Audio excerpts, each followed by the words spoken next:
Welcome to the Death, Taxes and Change podcast, the podcast where the certain things in life are not as certain as you may think. Today we have as a guest Martin van Staden, legal researcher at the Free Market Foundation and co-founder of the Rational Standard. Welcome, Martin. Yeah, thanks for having me. So maybe we should start this podcast off by talking about political philosophy, talking about taxes, the taxes element of what we like to talk about. What do you see as the role of government, if I could throw you in the deep end? Well, I am what you would maybe call a radical libertarian. Not as radical as an anarchist, but I see the role of government to be very limited, basically only to protect the life, liberty, and property, to use a cliched saying, of the people. So basically a police system and a judiciary, not even a parliament, I would say, courts and an executive function, basically along those lines. Yeah. So Martin, tell me and tell our listeners perhaps, why aren't taxes as certain as they think? Why do we have this notion that, you pay taxes for civilization? That's also a cliche that people say is you have to pay taxes so you live in a civilized society. Yeah, so the saying goes, taxes are the price we pay for a civilized society, which is, of course, a complete fallacy. It's this assumption, what I like to call a stato-centric assumption, that everything good in life basically is a result of government action. What people don't realize is that 90% of human intercourse, engagement between each other exists in a complete anarchy. You do not get told who you should love. You do not get told who you should be friends with, what you should eat, not yet. Not completely, yes. So basically all the things, or the majority of things, I would say, that we enjoy from civilization, and I would say that's freedom, prosperity, and so forth, are the result of ordinary human interaction. Now, sure, government provides the conditions for peaceful interaction in some circumstances, although in the South African context, government, I would say, has become an aggressor itself. It is no longer creating the conditions for peaceful engagement like Switzerland and the United States, for example. Here, government has injected its own agenda into human intercourse. You can think about affirmative action, especially now, expropriation without compensation. The government sees that what it wants to do, everyone else needs to fall in line with. And that has completely subverted the idea that we live in this civilized society and government just provides the conditions for us to do that. Now it's that we need to provide government with what it wants. So this notion that taxes are somehow an imperative to get that, I think that can only work if government anywhere and always is as good as we assume it should be, and that has not been the case. So I think that notion should go away. Now, while I do, as a monarchist, someone who believes in a limited government rather than no government, while I believe we do have some kind of role, an obligation to pay taxes, I do not think taxes and our quote-unquote obligation should be the defining point of politics. Basically, the human individual should be at the center of of politics, and the rest should be supporting that individual in his free development and his liberty, rather than the other way around, where that individual is simply a pawn to fund the government. So yeah, in a rambly kind of way, I think we need to reject the narrative. That doesn't mean you're an anarchist, but it does mean that you flip the notion that the state is the center of society on its head and see the individual as the center of society. So if the president of the South African nation comes out and doing a State of the Nation speech says something like, we will create 250,000 jobs a year or whatever, you get a lot of people saying, well, that's not really the government's job. What would you say to such a statement if the president says he's going to create a whole bunch of jobs? No, that's exactly the fact. It is not the government's job, and government cannot create jobs because government itself has no resources. Every resource that it has, it takes coercively from other people. So whereas in the market that resource is earned by a company that quote unquote creates a job, that person is a productive member of that institution and he gets paid according to that productivity by the company that has earned that money. That is not the case of government. The government seizes as much wealth as it wants based on whatever the finance minister said in his budget speech, and that just goes wherever. Completely arbitrary. One of my big interests is the rule of law, basically to say that while government can act, the rule of law imperative that is in our constitution but is almost universally ignored means that it cannot act arbitrarily. As it stands, especially in finances, there's complete arbitrariness. They don't ask the generators of the resources what it should be dedicated to. The government just decides what to assign it to. And for example, now they say Eskom is so deep in debt and so forth, and it's a complete crisis. The country is going to collapse. But you have the resources to pay the debt off. Simply redirect it from welfare. I mean, that would be the rational thing to do. But of course, that's just another arbitrary issue that government will say, no, but what about social grants and so forth? Won't society collapse based on that? And all of that is a result of this arbitrariness in the assignment of resources. And that at the Free Market Foundation especially is our key message, is that only a market that is subject to the price mechanism and so forth, the signals that get sent across the breadth of the economy, only under such circumstances can resources be rationally and effectively allocated. A government that is only operates essentially on political considerations can't ever really assign resources effectively, even in a completely limited government state where it's only responsible for protection of life, liberty, and property. Those resources essentially will still be more ineffective than a private security company or private arbitration, quote-unquote, courts. So yeah, it's a complete fallacy, and the Johannesburg municipality especially, and very often the Western Cape province brags about how many jobs they created in their jurisdictions, and it's like, no, you didn't. It's these companies, these private entrepreneurs who created these jobs. And I really don't like the term create a job. It's like an entrepreneur needs someone to do something for him. So a job opens up. You didn't create the job. It arises out of his needs and so forth. So there's this notion of creating jobs. It's economically problematic. It is politically unsound. So yeah, it's something that we shouldn't ask of our political leaders. What we should realize is that there will be jobs if entrepreneurs, if rational actors in the market are allowed to create, to need people to do things for them. And it would happen. I mean, it's gonna be a little bit tricky in the first years after government backs off. Wages will certainly not be what people would ideally like them to be. People would say it's not a living wage and so forth. But the problem in South Africa, as we know, is solely unemployment. It has nothing to do with how much people are earning, but the fact that they aren't earning anything. And we're not going anywhere as a country. We're not developing. Nobody's developing their skills. They're sitting at home. So government needs to step back. There will be jobs. They'll be underpaid according to a certain interpretation of the labor theory of value. Basically, you're not going to get what you're worth. Let's suspend our disbelief about the validity of that theory. That will happen, but that needs to happen if we want to get anywhere in society. So, Martin, you mentioned just now private arbitrations as a possible alternative to a court system. How would that work then? And is that something that's necessary, or because I think if my political philosophy at least is a government should be able to, like you say, protect life, liberty, and property, and a functioning court system I think is sort of a central element to that. But I've heard and read of a lot of people who say, well, it can all be, private, voluntary systems where two opposing or conflicting parties just decide, okay, well, let's sort this out through mediation. I think we're seeing it even more today because the backlog in our courts at the moment are just so massive that people are going to mediations and arbitration to sort out disputes. So you spoke about the first year. How would something like that theoretically look in South Africa? Well, look, so I support the court system. I am very much a monarchist who believes that there needs to be, especially an apex court, basically an institution that has the final say in disputes. My issue with the totally private court system is that it can basically carry on and on and on forever.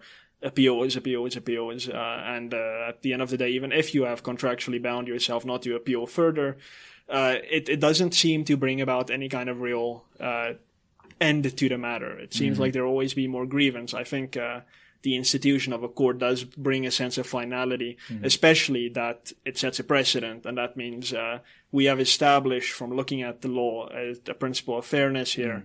And just for certainty across the whole economy, whole society, this is how you should ideally conduct yourself. Now, with that said, I think I haven't seen that people are extremely unhappy with arbitration. I think, as you note, a lot of people are going that direction. It's being seen as a viable alternative to the courts, and I think that's great. The less reliant people are on institutions of the state, including the courts, I think the better, even though I think there is a role for the courts to play. But yes, it seems to be a good alternative, especially because there's the respect for freedom of contract, of personal choice, is basically built into that. Now, as a former law and a current law student, Daniël, you would know that when they taught us about the Roman Dutch common law, they kept saying that freedom of choice and freedom of contract are essentially core elements of our legal tradition. That has not been, especially in recent years, since the time period I've been paying attention, that has not been reflected really by our courts and the direction in which they're moving. Basically, any contract you enter into can be said to be invalid based on policy considerations. The Boni Mores as well, which I think is probably problematic in its own way, but policy considerations. Basically, if government has taken a certain long-term view for how it's going to conduct society, and your contract, your personal contract with someone else, seems to contradict that, then that contract can just be overturned on its head. And I mean, there's virtually no certainty anymore. If you enter into, look at the recent Momentum scandal, where someone entered into an agreement with a company, arguably fraudulently. Basically, the contract never really came into being because there was a misrepresentation. Yes, a material representation about the facts. And I don't think it has gone to the courts yet, but I can foresee the Constitutional Court of South Africa saying that the poor victim, by virtue of being the underdog, basically, now they're going to use legalese, but what they're basically going to say, in my view, is because he is an underdog, your entire contract and the assumptions that underlie our whole system of contract law can be set aside. Basically, a court of equity. We're going to decide solely based on equity and not based on law, these principles that ensure that we have a certainty and a well-oiled machine of legal intercourse. So, move over to arbitration, especially the fact that it recognizes and respects contract and free engagement more than our courts currently do. But ideally, our courts too, and especially, should move back to the Roman Dutch roots of saying, we will respect what you voluntarily agreed to. Yeah. So while we're talking about equity, this is another word that has become a buzzword for the South African government. And on the back of that word, they've done some things which I believe have put the economy further back. But one of the things which I can imagine the Free Market Foundation having an opinion on, and yourself obviously having a very well thought opinion on, is this idea of minimum wage. Now, we have 52.8% youth unemployment, and it seems to be just getting worse. Do you think this is, well, why do you think this is? If I can make an open-ended question. Well, okay, so the root of the problem, I mean, we have to go back and say, yes, during apartheid, we had policies that basically excluded the majority of South Africans, not from the economy, but from developing themselves in such a way that they can participate in practically any part of the economy. So it was basically a very arbitrary restriction. And yes, that has stayed over into the democratic era. But in 1996, basically the first step into the democratic era, government enacted a series of labor laws. Among them, probably the worst of which was the Labor Relations Act, which solidified the massive statutory powers that trade unions have in this country. And I believe the other one was, for example, the Basic Conditions of Employment Act and a series of others that basically made labor far more expensive than you would want it to be in a country of a lot of unemployment. So by making unions so powerful in a legal sense, now I support the notion of a trade union. It makes logical sense to me that employees should be able to unite in the common interest. I love the idea of a trade union. But when you give a trade union basically statutory state coercive power over the employers where their members work, you have made labor very expensive, because by hiring people, you are taking a massive risk. You are basically saying in a non-union or a non-statutory union regime, if my employees strike and do damage, they would be arrested, they would be removed from my property, and the other employees would continue working in peace. I would still be productive, even though I may have lost a large contingent of my most productive workers now. In our current reality, workers seem to be untouchable. So there would be disruption, and you have to sit in your office and look at your entire business come to a complete stop for days, weeks, months on end. And that's just millions, maybe billions of rands in losses. That is what the Labor Relations Act created. Now, the Basic Conditions of Employment Act has made every individual employment agreement far more expensive, because you are being dictated to what you can agree to with your employees, and so forth. And I mean, then we get to the sectoral minimum wages, which have been the regime up until the National Minimum Wage Act was passed, whereby in an industry, the large unions and the big businesses get together in the bargaining council and they say, this is what our minimum wage in this sector is going to be. And they extend that to every other player in the industry, small businesses, small unions. It doesn't matter. You have to adhere to this sectoral minimum wage. And thereby you drive the price of labor up enormously. So for the listeners who don't understand really what the detrimental consequences of a minimum wage is, basically, and being Libertarian, the publication for which I'm the editor-in-chief recently shared a very funny cartoon using Simpsons characters. So basically, Mo, a poor guy comes to Mo, the bartender, saying, listen, I don't have a job, I'm unemployed. Is there anything you can do for me? And Mo, the bartender, says, well, I don't really need someone right now, but maybe I need someone to sweep my floors once a week for $8 an hour. So you can say in South Africa for 15 Rand an hour. And he says, great, yeah, that's going to put food on my table. It's not a lot of money, but I'll take it. Please give me this job. And then another Simpsons character, a child, but in our reality, government comes around the corner and says, no, wait, you cannot enter into that agreement because we've set the national minimum wage at 25 Rand an hour, or I think it's 20 Rand an hour now. So this is out. So Mo, please raise his wage to 20 Rand an hour. And you'll say, no, for that amount of money, I can employ someone who has the necessary qualifications and can do something else for me. Someone who's going to be more productive. I have no use for this person who is only qualified to clean my floors. So please go away. You're not going to get a job anymore. That is the consequence that the minimum wage has in South Africa. It excludes basically everyone who is unqualified, and that is a massive amount of people in our country. It excludes basically everyone who only has a matric. It excludes literally everyone who has no skills whatsoever to speak of, and that is usually 18-year-olds, or in our case, 15-year-olds who come out of school. It excludes them completely. They have nothing to offer an employer. Now, in a free market, an employer wouldn't need much. You would say, okay, I'll give you a chance, just do something menial. That is out of the question now. So employers in this country have a very raw deal, and the unemployed have an even rawer deal because they are being prohibited from accepting a lifeline. So the minimum wage is a complete travesty. I do not know why poor South Africans support it. I do not know why people aren't asking these questions to our trade unions. Their members are not unemployed people. Their members are employed people who deserve money above the minimum wage, I believe, mostly. And nobody talks about the unemployed.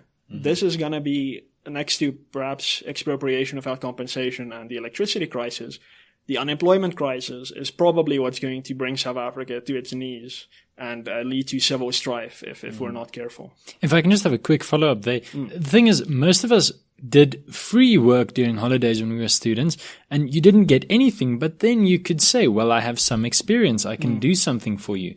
And I'm not saying that someone should just come and, clean your garden for free. But what I'm saying is if you do that for a basic fee, not dictated by government, then you can go back and say, well, now I have a skill. So next time I can ask 5 Rand more, and then I can build myself up to way higher than this minimum wage line. Yeah. But now, under current legislation, you'll just never get to that minimum wage line because no one's going to employ you at that price. They can get gardening services for that cost or whatever. Yeah, let me make another point about that, which actually highlights the perversity of it. So I recently did an interview on a radio station, a debate with Matthew Parks, who is I believe he's the parliamentary liaison for Kusatu.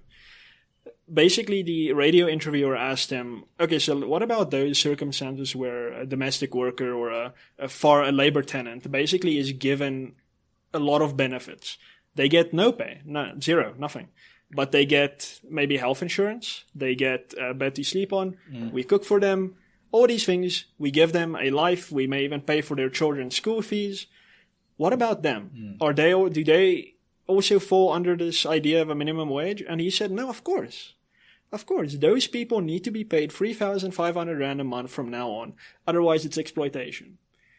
Now, the implications of that seems to have been lost on the interviewer, seems to have been lost completely on Matthew Parks, and I'm afraid is lost on most South Africans. These people who currently don't get any money, they're building up skills, and they may have that job for the rest of their lives, living comfortably, working as a labor tenant on a farm, for example, but having food, having a standard of living. These people will now be fired because they are not worth that money. And if all these benefits do not amount to some kind of exemption from the minimum wage, those benefits too will be taken away. Because they are not going to be paid the minimum wage and get all the benefits. That is, to many of these businesses, that just wouldn't make business sense. So it's quite perverse. It disregards anything other than cold hard South African rands, 3,500 of them being paid. It disregards everything else, skills transfers, any benefit. It's only money. It's quite shocking because it's based completely in an ideological point of view. It's the what I alluded to earlier. It's the Marxist theory of value, the labor theory of value, and also combined with the theory of surplus value. Basically, these people profit from your work, and you're not getting any of that profit. But that is such a one-dimensional interpretation of economic reality, and it's going to have this disastrous effect of impoverishing people even more than they already are, and it's going to exclude many, many millions of more South Africans from the employment they may currently have, which they won't have after their employers realize, listen, I'm breaking the law by continuing to employ you. It's really something to behold. So, Martin, just pivoting to a next point of discussion, like we said, this podcast name is the Death, Taxes and Change podcast, and I think we've covered taxes quite well, and I think to most of our listeners, I think they'll agree that taxes aren't as certain as a lot of people would want us to think. But just getting a bit to more the life philosophy part of this discussion, in South Africa, and at least this is just my opinion, but we kind of do have a tendency towards people grouping together, a collectivist streak, I would almost call it. I mean, a lot of people are really proud of their group identity. Yeah. How do we go about, trying to get this individualist society that I think a lot of us would want to have, or even just this personal, freedom society, when a lot of people are really locked into this cultural group identity? Geez, I wish I had a qualified answer for that. I can't say that I do, but for me, looking at South African history, it's just sad to see that it's basically a repeat. So everything that happened in and around 1910 seems to have happened in and around 1994. Basically, groups came together and they said the past few years have been very oppressive to certain groups at the hands of the state. Basically, the state has been very mean to us. So let's institute a new constitution that's basically just going to do the exact same thing. And we will exact that same coercive power onto the other group or the same group that oppressed us. To me, that's quite, I don't know. It's to me very ahistorical. I don't know. It's as if people cannot look back and see, listen, we've done this. It has created a situation where we are going to do it again in about half a century from now. We're going to have to do the exact same thing, and it has caused misery. I'm not someone who obsesses over facts over principle. I'm very much dogmatic in my principles and not a pragmatist. But to me, to be so anti-pragmatic that you realize that what you are doing in the name of your group, quote unquote, getting ahead at your own expense, I don't understand why. Because you just have to read any normal history book, look at what your own people experienced just a few years ago, and say, no, let's not do it the exact same way. Let's recognize that the source of all of our misfortune has been centralized in a singular institution, and that is the state. We have undergone no more real misfortune at the hands of any other institution other than the state. Colonialism was a state-sponsored system. Apartheid was a very, very centralized statist system. And what's the word for the new democratic regime? The National Democratic Revolution of the ANC. Wherein the state stands in the center, the individual means nothing. We're doing it all again. Now, how to get to a society that is individualistic? I'm not sure that we necessarily need people to be individualists, but they basically just need to come to the very simple conclusion that to protect our group identity and to protect our, quote, group rights, we do not need to use the violence of the state against other people. Now, if I can get a bit more practical on this is a great criticism that I have against Solidarity and AfriForum, for instance. They seem to be continuing to worry about state schools, the so-called Model C schools. Continuous court cases, what have you, campaigns against state schools. Now, this is all based on the assumption that we need the state to recognize our group identity and to protect our group identity. I find that to be somewhat, it undermines itself, basically. Now, my suggestion would be to just disinvest from the state. Disinvest from the state that clearly hates you. Do not continue to go back to the state and say, please, with your hat in your hand, and say, please, do something for me. Completely disinvest from the state. Take the precious resources that Model C schools currently have in the form of excellent teachers, a lot of parent-driven initiatives, and put that into private schools where you control the curriculum to an extent, of course, and you basically are not at the whim of Panyaza Lessufi and Gauteng. Just invest in your own institutions, build your own institutions, and please keep those institutions out of the hands of the state. In the early years of the Union of South Africa, we had the CNO, which was the Christelike Nasionale Onderwys Institution. It was a private institution, basically, that said we will not be indoctrinated by the English, the British. We will not have them Anglicanize our Afrikaans, our Dutch children. This was a private institution. Excellent, great. The moment the National Party came into power, I believe first 1919, somewhere around there, that basically just... 1924 for the first time, I think, isn't it? Okay, yeah. And that basically became the state education system. It disappeared as a private institution. And my question is, why? Why did you take your group rights that you were protecting very adequately and very productively in a private sense, you are not infringing on anyone else's rights, and you made that state policy so that is enforced on everyone else? And we're doing that again. We are doing that again, and I like I said, I'm not qualified to answer your question really to say how do we break this group thing, at least to the extent that we eliminate the coercion of the state from it. But I mean, it's really an imperative, and I mean, I'm quite confused by why the people of South Africa, the Afrikaners, and now a lot of black South Africans cannot realize that it is the state that is responsible for my misery.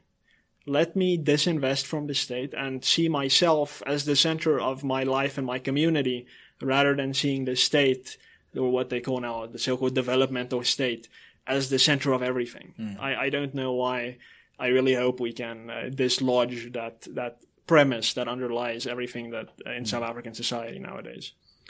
So while I obviously largely agree with you in terms of the idea of privatization, if I can tell you an interesting story, the university in Potchefstroom, which is nowadays the Northwest University, was a private asset up until 1951. And then they decided, well, now the government is effectively on our side, and now we can become a government asset and get all these fancy new buildings and residences. And, to a certain extent, you wonder nowadays, had they remained private, what would there have been today? Would it possibly have been still a community university that served the community that built up that university? I certainly think so, and it's a shame that we don't have that. The problem that I'm getting at is this idea of fixed assets. While obviously I think it's easy to say we should take our assets out of the schools and put them into private systems, the challenge that we have is that to build a school that looks like one of the Afrikaans schools in Pretoria, that's not just something that you up and do. You need a lot of planning, a lot of money. I'm talking 250, 300 million rand to have an asset that can essentially compete. So wouldn't you agree that we are stuck in this dilemma where we need to, on the one side, keep begging to just sort of remain in the system, but on the other side, build and somewhere in between those to maintain ourselves?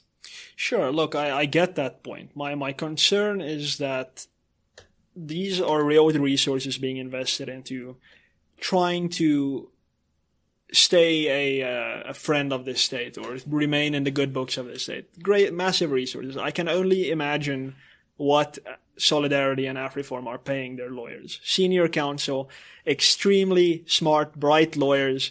And I mean, they're massive. I mean, some of them are smart. Yeah. Well, so, and their campaigns and so forth, massive amounts of employees being dedicated to fighting this fight. I get that it's expensive to go the private route, but for me, the question is, at what cost, at what future cost do we continue to basically win over the state? I don't see that ever being a successful thing. Short of some kind of a very big watershed moment that leads to constitutional change that may come in the form of a national blackout in electricity. It may come in the form of a coup or a civil war. Any matter of things can happen. It can be another miracle, whatever, a peaceful miracle. But as things currently stand, our current trend of development, I do not see these fights being successful, even if the Constitutional Court, and it won't, deciding in your favor and saying, yes, no, of course, no, government has been completely wrong with its transformatist agenda pushing it in schools. No, completely, yeah. You should be able to decide how to allocate resources as a school and all these things. Even if the Constitutional Court decides in favor of that, we have seen over the last year that this government is not afraid of meddling with the Constitution. And they will go into the right to education, and they will remove whatever they need to remove to nullify that Constitutional Court judgment, to nullify your whole movement, and it's just going to be done like that. We see that the government currently has enough votes to amend the Constitution to provide for expropriation without compensation, and it is so dead set on its agenda. It does not care about constitutionalist institutions. Constitution doesn't just exist on the strength of the institutions that it creates, but on the strength of the public's respect for it and on the government's respect for it. This government has no respect for this Constitution. And it will undo everything if it means getting its way. And I think the more we invest in fighting government on its own turf, basically, and the less resources we have for the future, the more time we waste, which we could be spending right now building our own communities, our own community institutions that could potentially give way to a real free society in the future. I think we're we're just wasting. And I mean, I'm singling out Solidarity and AfriForum, but I mean, in black communities as well, you have massive entrepreneurship movements, millions of members, small businesses. But as I look at them, they just follow government around, and they expect government to be participating in these initiatives with them and developing these institutions as, I think they call it innovation hub or something in all the provinces. Basically, it's a big public-private partnership, when this could just have been a private institution that tells the government to go away if it tries to interfere. And that would have been far better for our future as either a section of the South African community or as the South African nation, if you can call it that, in the future. But if we continue to pour resources into this black hole of the government, even fighting the government, it just seems like a waste to me. So just to wrap up the final 5 minutes of this interview, and getting to the last point of this podcast, change. I think a lot of people find a lot of reassurance in the fact that change is almost always certain. That it depends on the time that you look at it, but the point is things will change.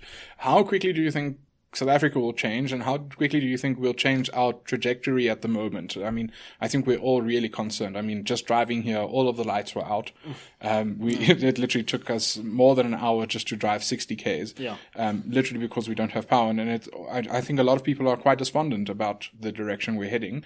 Do you think there's light at the end of this dark tunnel?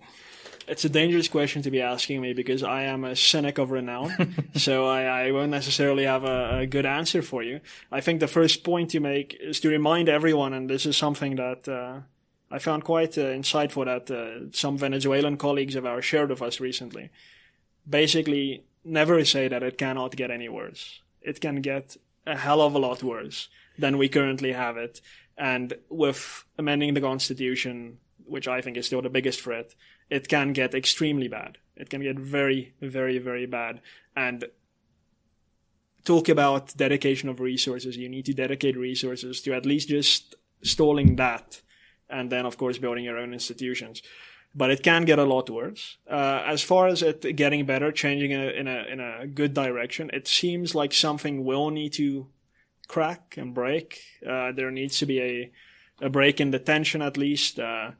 It seems like we will need to experience a national blackout for some people to just say, listen, what is the source of this problem? And hopefully, but unlikely, come to the conclusion that it's Eskom's complete monopoly of power generation that has led to this problem, and that would lead to, hopefully, some kind of realization that this needs to be unbundled and completely privatized.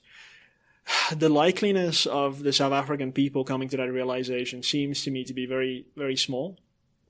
But we do have an educational role to play here. We need to make sure that if a problem does arise, we correctly identify for the public where that problem has come from.